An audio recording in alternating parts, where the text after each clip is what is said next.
Mungu na ujumbe wa Mungu katika ujumbe wa siku za mwisho, ujumbe ambao unamrejesha mwanadamu katika ukamilifu wake. Bwana Yesu asifiwe. Maana Mungu anapotuma ujumbe wa malaika watatu ni ujumbe ambao unamrejesha mwanadamu kimwili, kiroho na kiakili. Bwana Yesu asifiwe. Kwa hiyo tutakuwa na ujumbe wa afya katika mwendelezo wa mikutano yetu na tunapoenda kuhitimisha. Na leo watu wa Mungu, nahitaji unisikilize kwa umakini. Lipo jambo nahitaji kuzungumza na wewe kwa ajili ya afya zetu, kwa ajili ya afya zetu. Tumekuwa katika mfululizo wa masomo tukizungumzia habari ya mwili wetu huu, na tuliweza kuona ya kwamba huu mwili wa mwanadamu ulio nao nilio nao ni mwili ambao umetengenezwa, au Mungu alivyotuumba, ametuumba mwili huu ukiwa katika hali ya mifumo. Bwana Yesu asifiwe. Ukiwa katika hali ya mifumo ambayo inaitwa body system, kwa ajili ya lugha ya Kiingereza unaitwa hivyo. Sasa unapoangalia mifumo hii katika mwili wa mwanadamu, tuliona kwamba ipo mifumo takribani ipatayo 10. Bwana Yesu asifiwe. Na tunapozungumzia mifumo hii ni kwa namna tu ya ajabu Mungu alivyotuumba. Hebu tukamate Biblia hapo, kitabu cha Zaburi ya 139 mstari wake wa 14 na 15. Zaburi ya 139 mstari wake wa 14 na 15. Tunaweza tukasoma hapo tunapoendelea na somo letu hili. Msomaji, Zaburi ya 139 mstari wake wa 14 na 15. Neno la Bwana linasema. Neno la Bwana liseme 14 nasema. Ndiyo, Zaburi ya 139 mstari wake wa 14 na 15. Neno la Bwana linasema. Linasemaje? Nitakushukuru kwa kuwa nimeumbwa. Soma msomaji, tunakandamiza, tunaenda kabisa. Nitakushukuru kwa kuwa umeniumba. Ndiyo, kwa jinsi ya ajabu na ya kutisha. Rudia tena. Nitakushukuru kwa kuwa umeniumba. Ndiyo, kwa jinsi ya ajabu ya kutisha. Hebu, kwa kuwa umeniumba, kwa nimeumbwa.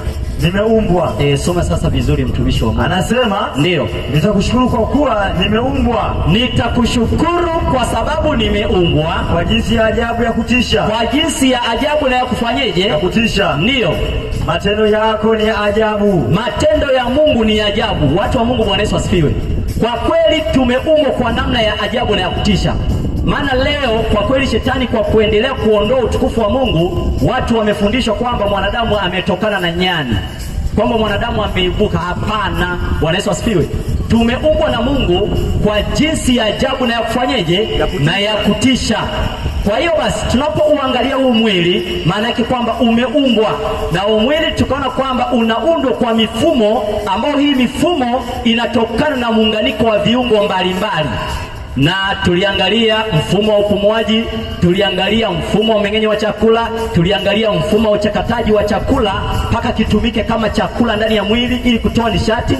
Tuliangalia mfumo wa njia ya utoaji taka ndani ya mwili, lakini tuliangalia mfumo wa mifupa, lakini tuliangalia mifumo ya misuli, tukaangalia mfumo ambao unashughulika na ngozi, lakini mfumo ambao unashughulika na vinyweleo, lakini na sehemu zingine za mwili kama kucha, ni mfumo unaojitegemea. Lakini tulipokuwa tunaangalia katika hii mifumo, tukaanza kugusa mfumo mmoja baada ya mwingine, na hapo tuliweza kugusa pia mfumo wa mzunguko wa damu. Maana tunaposema ya kwamba mwanadamu ameugua, maana yake kwamba kumetokea hitirafu katika mojawapo ya mifumo katika mwili wake. Na tunapotambua ya kwamba kumetokea hitirafu, na kama tuna elimu ambayo ni ya kimungu, ambayo Mungu ametupatia elimu kwa ajili ya kutambua mwili wetu, tunatambua kabisa ya kwamba huu ugonjwa ninaoumwa kwa kweli ni mfumo fulani umeingia shida. Bwana Yesu asifiwe. Utajua kabisa ni mfumo fulani umeingia nini? Shida. Sasa leo tunahitaji tuzungumzie mfumo wa mmeng'enyo wa chakula.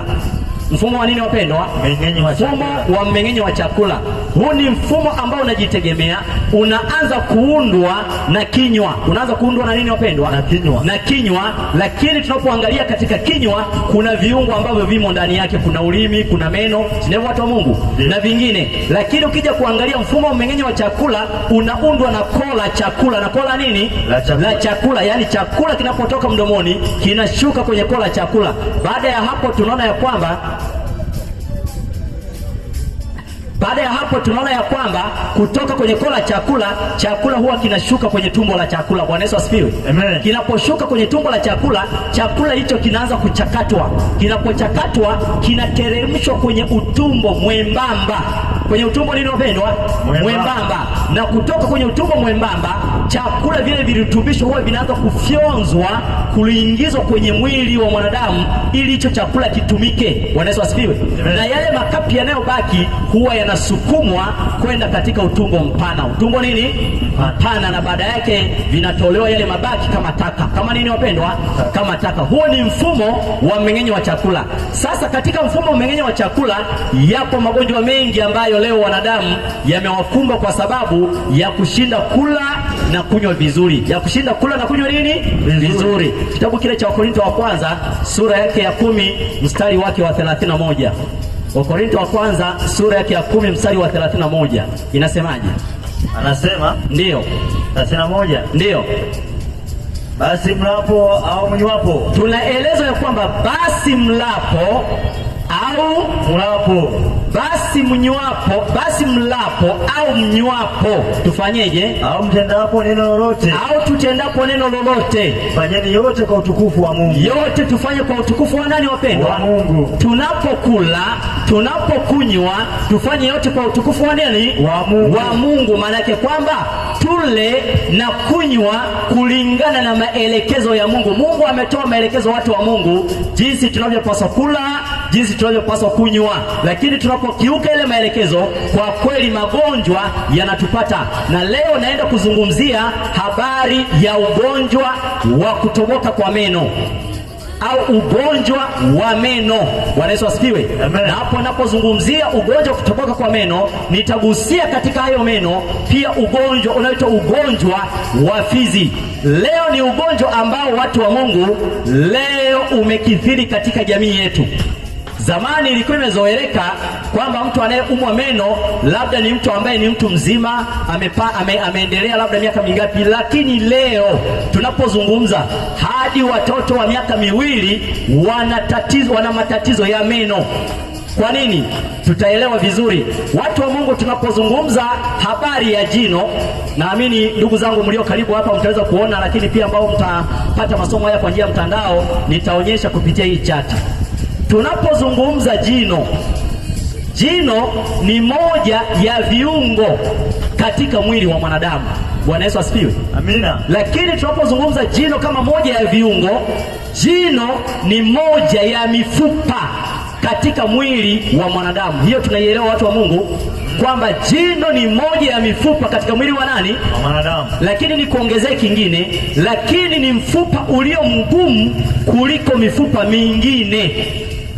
Tunaielewa hiyo watu wa Mungu kwamba ni mfupa ni mfupa ambao ni mgumu kuliko mifupa mingine. Maana yake kwamba unapoona kwamba mtu amepata tatizo la kutoboka kwa meno, sio mchakato wa siku moja. Bwana Yesu asifiwe. Amen. Sio mchakato wa siku moja. Ni mchakato ambao unachukua miezi 18. Miezi mingapi? 18. 18 au mwaka mmoja na nusu, ndipo jino linaanza kuonesha dalili sasa ya kufanyeje? Ya kutoboka. Bwana Yesu asifiwe. Amen. Sasa hii ni chati ya kuonesha jino, watu wa Mungu. Jino huwa linakuwa na sehemu tatu. Linakuwa na sehemu ngapi wapendwa? Tatu. Kuna sehemu ya nje, ukuta wa nje ambao tunakutana nao tunapoangalia meno yetu, ile sehemu nyeupe. Hii sehemu ndiyo sehemu iliyo ngumu kwenye jino, na ndio inalifanya jino liwe ni gumu kuliko mifupa. Kuliko nini wapendwa? Mifupa. Si tunajua kwamba jino huwa linavunja mfupa.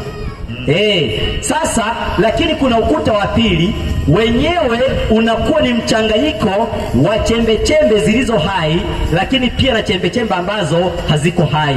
Hiyo ukuta wa pili. Lakini ukuta wa tatu, wala ambao mnaangalia kwa karibu hapa, sehemu ya tatu, sio ukuta wa tatu, sehemu ya tatu ni sehemu ya katikati ya jino. Huwa ni sehemu iliyo wazi, yenyewe imejazwa na mishipa ya damu na mishipa ya fahamu. Na mishipa ya damu na mishipa ya nini? Ya fahamu. Ndiyo maana mnaona hapa katikati ya jino kuna wekundu. Kuna nini wapendwa? Wekundu. Kuna wekundu. Bwana Yesu asifiwe. Amen. Sasa jino ili litoboke, nini basi ambacho kinasababisha jino ili litoboke? Lazima kuwe na visababishi, kwa sababu ili jino tunaloliona limetengenezwa kwa madini mbalimbali. au tunasema limetengenezwa kwa viinilishe. Tunaposema madini, maana yake ni viinilishe, madini ambayo, madini ya calcium, madini ya phosphorus, madini ya fluoride ni moja madini yanayotengeneza kwa sehemu kubwa jino. Na ukiangalia haya madini tunayapata kwenye maji. Bwana Yesu asifiwe. Tunayapata kwenye mboga mboga za majani tunazokula. Bwana Yesu asifiwe. Lakini pia tunayapata kwenye maziwa. Maziwa, tunazungumzia maziwa sasa ya ng'ombe. Bwana Yesu asifiwe. Maziwa ya ng'ombe, si hivyo? Kwamba haya madini, kwa mfano madini ya calcium utayapata kwenye maziwa ya nini? Ya ng'ombe. Lakini madini ya fluoride utakuta kwenye maji, lakini pia madini ya potassium utakuta kwenye vyakula kama jamii, kama ndizi. Bwana Yesu asifiwe. Utakuta na madini ya potassium. Sasa jino jinsi linavyoundwa ndivyo ambavyo mfupa pia unaimarishwa. Sasa ukija kuangalia kwamba kwa nini jino litoboke, na tumesema kwamba ni moja ya mifupa katika mwili wa mwanadamu, tena ni sehemu ambayo kwamba ni mfupa mgumu kuliko mifupa yote. Nini basi ambacho kinapelekea kwamba hili jino liweze kutoboka? Maana yake kwamba kuna visababishi, na moja ya visababishi ambavyo vinapelekea meno kutoboka ni vyakula tunavyokula. Ni vyakula tunavyofanyaje? Tunavyokula. Na vinywaji tunavyokunywa. Na vinywaji tunavyofanyaje? Ndio maana kwa Korinto wa kwanza 10:31 tumeelezwa ya kwamba lolote tunalofanya, kwamba tulapo au tunywapo au tufanyapo neno lolote, tufanye yote kwa utukufu wa nani? Wa Mungu. Vyakula na vinywaji ambavyo leo watu wanakula na kunywa ndivyo visababishi vya kuoza kwa meno. Ndiyo maana nimesema kwamba leo hata mtoto wa miaka miwili utamkuta kwamba ana tatizo la nini? La meno. Kwa nini? Kwa sababu ya vyakula ambavyo anakula. Navyo ni vyakula vya aina gani? Ni vyakula vyenye sukari ndani yake. Ni vyakula vyenye sukari ndani yake. Na ninapozungumza sukari, watu wa Mungu, sukari ipo ya aina mbili. Kuna sukari ya asili na sukari isiyo ya asili. Si ndio watu wa Mungu? Sukari ya asili ni sukari ambayo tunaipata kwenye mazao tunayolima. Miwa, nanasi, viazi. Unaona? Na vyakula vyenye jamii ya wanga vina sukari ya asili. Lakini kuna sukari isiyo ya asili ambayo inatoka viwandani. Nyingine inakuwa imechanganywa kwenye vyakula vya viwandani ambayo tunaita sukari isiyo ya nini? Ya asili. Lakini katika tafiti, sukari isiyo ya asili imepandisha na kusababisha tatizo la kuoza kwa meno kwa kiwango kikubwa. Kwa nini? Ndani ya vinywa vyetu, watu wa Mungu, kuna wadudu wanaitwa bakteria. Wanaitwa nini sasa? Bakteria. Hawa bakteria wapo katika ngozi, wapo katika kila sehemu ya mwili wa mwanadamu. Tunaelezwa kwamba hawa ni bakteria rafiki. Wapo kwa ajili ya kupatia mwili kinga, kutulinda dhidi ya bakteria ambao wangetudhuru. Maana yake kwamba eneo la kinywa cha mwanadamu ndilo lango la mwili wa mwanadamu. Kwa hiyo Mungu ameliwekea walinzi, yaani bakteria wa kutosha kutulinda na bakteria ambao wangetudhuru. Bwana Yesu asifiwe. Inakadiriwa kwamba takribani kuna koo au kabila, sio nikizungumza koo, species, koo zipatazo milioni 100 za bakteria wamo mdomoni. Wamo wapi wapendwa? Mdomoni. Ndio maana uking'atwa na mnyama, kidonda chake hata kitaalamu tunakihudumia tofauti na vidonda vingine vya majeraha mengine. Maana yale mate yakiingia tu pale, kiwango cha bakteria ambao unawapokea ni wa kutosha. Kwa hiyo basi, wale bakteria wanaokuwemo katika vinywa vyetu, na wao ili waishi huwa wanahitaji chakula. Wanahitaji nini? Chakula. Wanahitaji chakula. Nisikilize mtu wa Mungu. Sasa kuna tabaka aina 3 ambao huwa wanatumia chakula hiki chenye jamii ya sukari, wanakiozesha, wanakitumia ili wapate nguvu. Wanakiozesha ili wakitumia kama chakula pasipo uwepo wa hewa ya oksijeni.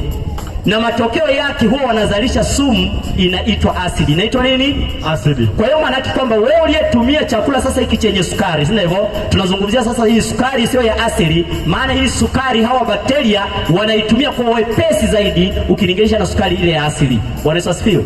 Kwa maana yake kiwango cha uzalishaji wa asidi kwa mtu ambaye anatumia sukari sio ya asili, maana yake kwamba kiko juu sana. Maana yake kwamba unapozungumza leo watoto wanakula big bomb, juisi, sijui na nini, unaona? Na mtoto unakuta kwamba yaani mtoto akilia, mfuatieni jojo, mfuatieni pipi, mfuatieni biskuti, mfuatieni juisi. Maana yake kwamba mzazi huyo mtoto unamkandamiza. Unafanyaje? Na watoto bado tu mdogo leo meno yake yana shida. Maana yake kwamba ile asidi inayozalishwa huwa inaanza kumomonyoa jino. Inaanza kumomonyoa nini wapendwa? Jino si limetengenezwa kwa madini. Unaona kwa mfano hapo kwenye weusi hapa, maana yake kwamba ukuta wa juu wa kwanza wa jino unaanza kumomonyoka, maana yake madini yanatoka, lakini asidi inaendelea kuingia ndani. Ikifikia ukuta wa pili ambayo umetengenezwa kwa chembe zilizo hai na zisizo hai, mtu utaanza kushtuka. Labda ukiingia maji utashtuka, au baridi ukiingia utashtuka, maana sehemu iliyo hai inaanza kuguswa. Lakini usipochukua hatua, tunaona kwamba ikifikiwa sehemu ya katikati kwenye uvungu wa jino, kwamba kwenye mishipa ya damu na mishipa ya fahamu, maana yake kwamba ile mishipa ya damu na mishipa ya fahamu huwa inatanuka. Inafanyaje wapendwa? Inapotanuka lengo lake ni nini? Ni kuruhusu maji yapeleke kule kwa ajili ya kuondoa sumu, na kwa ajili ya kuruhusu chembe nyeupe za damu zipeleke kule kwa wingi kwa ajili ya kupambana na bakteria. Na matokeo yake, kwa sababu mishipa ya damu na mishipa ya fahamu huwa inatembea pamoja, matokeo yake mishipa ya fahamu huwa inakandamizwa. Inapokandamizwa, taarifa zinatumwa kwenye ubongo ya kwamba kuna shida, unasikia maumivu. Bwana Yesu asifiwe. Ndio maana unakuta maumivu ya jino yanaenda sambamba na mapigo ya moyo. Yanaenda sambamba na mapigo ya nini? Ya moyo. Na hapo sasa unakuta mtu anaanza kuambiwa, kuna mnyoo, kuna mdudu anapekenyua, sio anafanyaje, njoo nikutolee. Huo nao ni uongo. Huwa hakuna mdudu. Kwanza hawa bakteria huwezi ukaona kwa macho. Bwana Yesu asifiwe. Kwa maana yake hapo tayari wewe unakuwa na kidonda ndani ya jino, sio kwamba kuna mnyoo au kuna mdudu anakupekenyua. Kilichosababisha jino litoboke ni asidi. Bwana Yesu asifiwe. Maana yake kwamba mtu asipochukua hatua, kile kiini huwa kinakufa. Kinapokufa kinatengeneza uji ambao unaitwa usaha. Mtu anaanza kufanyaje? Kuvimba. Anaanza kuvimba, anatengeneza jipu la nini? La jino. Sasa basi, nini tufanye watu wa Mungu ili kujiepusha na tatizo hili? Kwanza tunashauriwa ya kwamba angalau mara 2 kwa mwaka tembelea kwa daktari wa kinywa na meno kwa ajili ya kufanya uchunguzi. Maana jino likiwa linatoboka kwenye ukuta wa kwanza, wakati mwingine hata maumivu hayapo, ila tayari imeanza kufanyaje?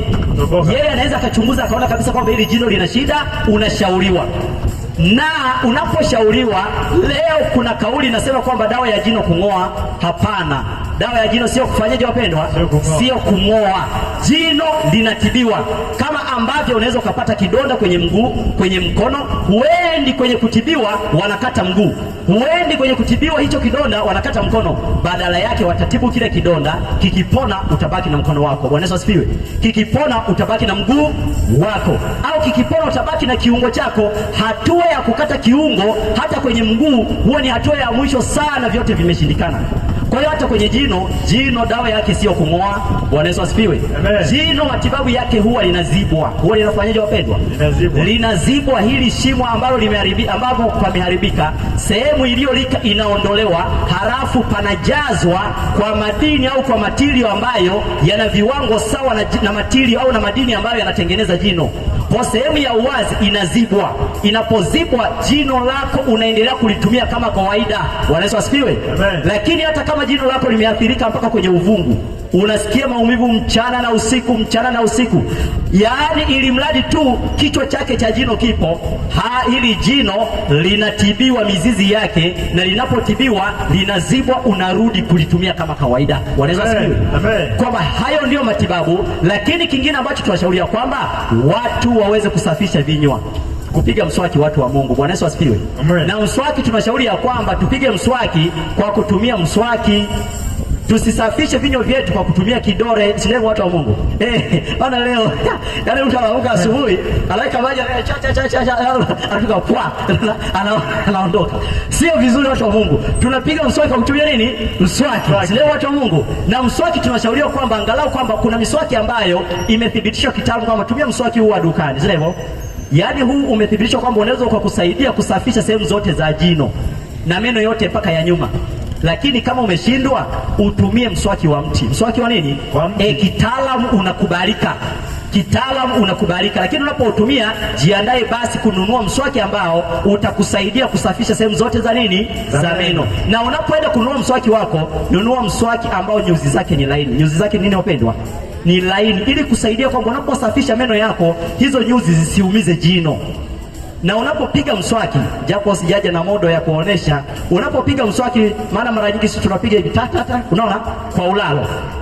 Hii njia ya kupiga hivi mswaki kwa ulalo kitaalamu haishauriwi. Njia inayoshauriwa kupiga mswaki ni njia ya wima. Maana yake kwamba unaposafisha meno ya juu unakuwa unashusha hivi mswaki wako. Unaanzia meno ya nyuma unashusha na sehemu ya ndani unaisafisha. Si hivyo? Kwa meno ya chini unapandisha. Hii inasaidia uchafu wote utoke na zile nyama, yani zile fizi zibaki mahali pake.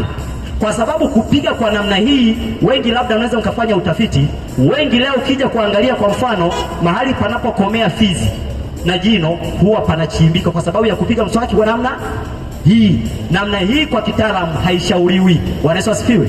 Lakini basi tunashauria kwamba watu wajiepushe sasa, kwamba kama alikuwa ni mtumiaji vya vitu vyenye sukari, anaweza akaanza kupunguza, na ikitokea umetumia kwa bahati mbaya, piga mswaki.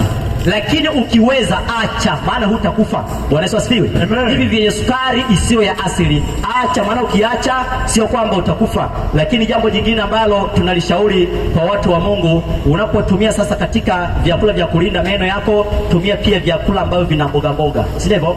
Mboga mboga, yani mboga za majani, kitaalamu tunaita ni mswaki wa asili. Yani zile nyuzi nyuzi huwa vinaondoa, yani vinaondoa mabaki ya vyakula, pia bakteria ambao unakuta kwamba wanang'ania juu ya meno, unakuta kwamba vinaondoa. Yani vyakula vyenye mboga mboga, lakini vyakula vyenye majimaji kama tango, lakini kama apple ni nzuri kwa ajili ya kuimarisha afya ya meno. Bwana Yesu asifiwe. Hii ni ugonjwa kutoboka kwa meno. Lakini kuna ugonjwa wa fizi. Ugonjwa wa nini wapendwa? Wa fizi. Ugonjwa wa fizi maana yake kwamba fizi zako zinavimba. Fizi zako zinafanyeje? Zinavimba, na zinapovimba zinasababishwa na nini? Huwa kuna utando. Kwa mfano, mtu usipopiga mswaki kwa mfano kuanzia labda kwanza nirudi hapo kwenye kupiga mswaki. Tumesema kwamba unapiga mswaki kutumia mswaki na dawa ya meno, si ndivyo? Unapopiga unasafisha mswaki wako, unaenda kuweka. Lakini pia unapopiga hivi mswaki, tunashauriwa kwamba angalau upige mara 2 kwa nini? Kwa siku. Na tunaposema mara 2 kwa siku, asubuhi na usiku unapoenda kulala. Si ndivyo watu wa Mungu? Sasa angalia, leo wengi tunasafisha meno asubuhi au kinywa asubuhi, usiku hatusafishi. Usiku ndio wakati wa hatari. Ndio ambao tunashauriwa tusafishe vinywa vyetu, kwa sababu sisi tumesema ni asidi inayosababisha meno kutoboka. Na asidi wakati wa mchana inapozalishwa huwa inakutana na mate. Inakutana nini? Na mate. Mate kwa kitaalamu tunasema kwamba yana kitu kinaitwa alkali base. Mate huwa yanaiondolewa asidi nguvu yake, maana kwamba yani kwamba madhara ya kutoboka kwa meno wakati wa mchana ni madogo ukilinganisha na usiku. Maana usiku unapoenda kulala mate hayazalishwi, maana mchana yanazalishwa mate kwa sababu tunaongea, tunakula. Bwana Yesu asifiwe. Mate yanafanyeje? Ila usiku unapoenda kulala mate hayazalishwi, maana kwamba asidi yote inayozalishwa inalemea meno. Inalemea nini? Meno. Kwa madhara ya kutoboka kwa meno wakati wa usiku ni makubwa kuliko wakati wa mchana. Ndio maana wale wanaougua meno ikifika usiku atasema kwamba mimi ikifika tu usiku jamani silali, meno yanauma. Yanauma kwa sababu gani? Asidi inazalishwa kwa wingi kwa sababu hakuna mate. Bwana Yesu asifiwe. Sasa kingine watu wa Mungu, nimalizie tunapoendelea mikutano yetu, huu ugonjwa wa fizi. Ugonjwa wa fizi unasababishwa na nini? Unasababishwa na mabaki ya chakula yaliyovunjwa na bakteria, ambapo yanakuwa hajaondolewa kwa muda mrefu. Kwa mfano, mtu asipopiga mswaki kwa muda mrefu, ukichukua tu kijiti, si ndivyo, ukapitisha kwenye meno yako, utaona kuna utando mweupe. Wangapi ambao walishawahi kuona? Upo. Hata kama umepiga mswaki asubuhi, yawezekana ukijaribu hata jioni utaona kuna vitu vyeupe. Hiyo ni mabaki, yani mabaki ya chakula yamevunjwa na bakteria. Sasa hayo ndio chanzo cha kupelekea magonjwa ya fizi, pia kutoboka kwa meno, kwa sababu huo utando unapoendelea kukaa katika meno yako kwa muda mrefu usiondolewe, huwa unaanza kukutana na mate. Huwa unaanza kukutana nini? Na mate. Mate kunaanza kutokea mpambano. Ule mpambano unapotokea, ile hali ya kuwa vitu ambavyo ni vilaini, si huwa ni vilaini, huwa vinaanza kubadilika kidogo kidogo, vinaanza kuwa vigumu. Vinaanza kuwa nini? Vigumu. Na vinapoanza kuwa vigumu, vinaanza kugandamana kati ya jino na fizi. Utaona kuna vitu vya njano au vitu vyeusi. Yaani hasa ukiangalia kwenye meno ya mbele kwa ndani au meno ya nyuma, hayo kwa nani, yale magego ya kwanza au magego ya pili, utaona hiyo vitu, utaona. Lakini kwa meno hapa kwa mbele utaona kwamba mtu ambaye anaanza kupata hiyo shida, utaona kuna vitu vya njano vyeusi vinaanza kutengenezwa. Wakati mwingine ukibahatika kukibandua kinakuwa ni kigumu. Kinakuwa ni kinini? Ni kigumu. Sasa vinapoendelea kuwepo hapa, huwa vinaanza kufanya fizi zianze kuvimba. Zianze kufanyaje wapendwa? Zinapoanza kuvimba, maana yake mishipa ya damu kwenye fizi zinatanuka. Maana yake ukigusa tu fizi yako, unaweza kuwa unatafuta labda mhogo na kula mua, ukigusa tu fizi yako tayari mishipa ya damu huwa inapasuka pale, ndio maana unaanza kuvuja nini? Damu. Huo ni ugonjwa. Nini basi kifanyike? Maana yake kwamba huu ni ugonjwa kwa sababu ni ugonjwa. Ugonjwa huu kuondoa kwa kweli, kwanza ni kusafisha vinywa vyetu kwa kupiga mswaki, si ndio watu wa Mungu? Lakini pia kwamba kama mtu amepata tatizo hilo, kuna matibabu ya kuosha meno au kusafisha meno, vinaondolewa hivyo vyote, meno yako yanakuwa meupe. Meno yako yanakuwa nini wapendwa? Meupe, na fizi zako zinarudi katika hali ya kawaida. Huu ugonjwa ndio ugonjwa ambao katika nchi za kwetu za Kiafrika ndio ugonjwa ambao ulikuwa umekabili watu wengi. Leo ukiona mtu hana meno mdomoni hata hili, jua kwamba kilichopelekea ni ugonjwa wa fizi. Maana huwa unafanya zile kamba zinazoshikilia jino kwenye fizi, yani kwenye fizi na mfupa, maana jino liko ndani ya mfupa. Zile kamba huwa zinakatika. Zinapokatika jino linaanza kufanyaje? Kutikisika. Ndio maana kwamba kwa mtu kwa meno ya mbele unaweza kuona kwamba meno yanaanza kupishana. Yanaanza kufanyaje wapendwa? Kupishana, yanaanza kupishana, wakati mwingine yanaanza kurefuka. Na wakati mwingine unaweza kujisukuma tu hata na ulimi. Yaani ulisukuma tu na ulimi linafanya, yaani ulisukuma tu na ulimi linadondoka. Na huu ugonjwa ni ugonjwa ambao wengi leo huwa hawaujali. Na ni ugonjwa ambao unapelekea kwanza mtu asiwe yani ajisikie vibaya katika kinywa chake. Yaani kwamba kuwe na harufu ambayo sio nini? Nzuri. Unaona? Na wakati mwingine unajua sisi watu bwana tusaidiane. Unajua mtu kama ana shida hiyo, yani tunaona aibu kumwambia kwamba ukimwambia bwana kuna harufu ambayo sio nzuri, si ndio? Wakati wengine hata kumwambia mwenzi wake anaona aibu kumwambia. Lakini mueleze kwa sababu kuna matibabu. Bwana Yesu asifiwe. Anapotibiwa anapona, kwa sababu mtu anaweza katokea hiyo harufu, inaweza katokana kwamba na jino lilooza au ugonjwa wa fizi, au hiyo harufu inaweza ikawa inatokea tumboni, au inaweza katokea kwenye mashimo ambayo yanachuja sauti. Hapa huwa kuna mashimo yanaitwa sinus. Yakipata maambukizi mtu lazima atoe harufu nini? Mbaya. Kwa inapotokea hivyo lazima tuangalie chanzo, imetokana na nini. Bwana Yesu asifiwe. Kwa hiyo watu wa Mungu, mimi niwashukuru kwa wale ambao sasa wamekuwa ni wahanga, wanaweza wakahitaji ushauri, tutawashauri na tutawatia moyo, tutawapatie namna gani ambavyo wanaweza wakajiepusha na tatizo hili. Hata kama wewe ni mhanga, wewe mtu wa Mungu usijali, matibabu yapo. Bwana Yesu asifiwe. Matibabu yapo, unatibiwa, unapona. Bwana Yesu asifiwe. Basi mimi niwashukuru watu wa Mungu kwa kunifuatilia na kunisikiliza katika mashauri haya ya afya. Naamini ya kwamba ugonjwa huu, maana leo katika magonjwa ambayo tunasema ni top 10 ya magonjwa ya kuambukiza ambayo yanasumbua wanadamu, ugonjwa wa tatizo la meno au kutoboka kwa meno ni ugonjwa ambao umekithiri. Umefanyaje wapendwa? Yaani umekithiri, sio siri. Kwa sababu gani? Kwa sababu ya ongezeko la maendeleo ya viwanda. Maendeleo ya nini? Ya viwanda. Watu wanashindwa sasa kuchuja wale nini, wanywe nini, na matokeo yake imekuwa hivyo. Lakini basi hata kama umekuwa ni mhanga, mtu wa Mungu, matibabu yapo. Na kwamba mimi ni washauri watu wa Mungu, kwa sababu wengine huwa wanakuja kwenye matibabu wakiwa hatua za mwisho. Mtu anaanza kuona kwamba anaanza kuvimba. Si leo siku na kuvimba, anasema kwamba mimi kwa kweli siendi kutibiwa mpaka nimeze madawa mpaka huu vimbe uishe. Hapana wapendwa, jino sio kama malaria. Jino sio kama UTI kwamba utameza dawa litapona. Hapana. Ndio maana watu wanafika hatua wanasema kwamba dawa ya jino ni kufanyeje? Ni kung'oa. Hapana. Maana yake unakuwa umechelewa, ila ukiwahi unatibiwa, jino lako unabaki kuwa nalo. Bwana Yesu asifiwe. Maana kitaalamu vile vinavyong'olewa ni jino lililoisha kabisa, vimebaki visiki. Hilo ndilo la kung'olewa kitaalamu. Bwana Yesu asifiwe. Lakini jino ambalo bado lina kichwa chake linatibiwa, unaendelea kuwa nalo. Bwana Yesu asifiwe. Mungu na wabariki sana watu wa Mungu, na tutie nguvu. Sisi tunaendelea kuwakaribisha. Tunalo eneo la ibada kwa hapa Midaho, ambalo daima tunakutana kwa ajili ya ibada, tukijifunza neno la Mungu, lakini pia tukijifunza mashauri ya afya. Na Mungu wetu ni mwema, ataendelea kutusaidia. Tutaendelea kufanya kila linalowezekana ili ya kwamba kuendelea kuweka sawa maeneo yetu ya ibada, ili watu wa Mungu waendelee kujifunza. Na kwa sasa tunajifunzia, kuna shule hapa ya chekechea. Kwanza tumwombee mmiliki wa shule hii, Mungu aendelee kumbariki. Bwana Yesu asifiwe. Amina. Ambariki sana, kwa sababu watu wanachota ukweli, watu wanachota maarifa. Kwa hiyo basi wale ambao watahitaji kuendelea kupata mafundisho ya Biblia, lakini mafundisho ya afya, tupo pale. Tunakuwa na ibada zetu Ibada ya siku ya Ijumaa tunakuwepo kuanzia saa 12 hadi saa 1, lakini ibada siku ya Sabato tunakuwepo pale kuanzia masaa ya saa 3, ibada zinakuwa zinaendelea pale. Kwa hiyo watu wa Mungu, na tunapokuwepo pale tunakuwepo mpaka masaa ya jioni tunapohitimisha ibada zetu. Kwa hiyo kwa wale ambao pia watahitaji mashauri, lakini watahitaji kujifunza zaidi, tunapatikana. Lakini basi naweza kutaja namba yangu ya simu. Bwana Yesu asifiwe. Basi namba yangu ya simu unaweza kaandika kwa ajili ya mashauri. Unaweza kaandika hata kama wewe una ndugu yako ambaye amepitia changamoto hiyo, basi au kama una jambo lolote kuuliza kuhusiana na afya ya kinywa na meno, wewe uliza, tutakupatia mashauri. Namba ya simu 07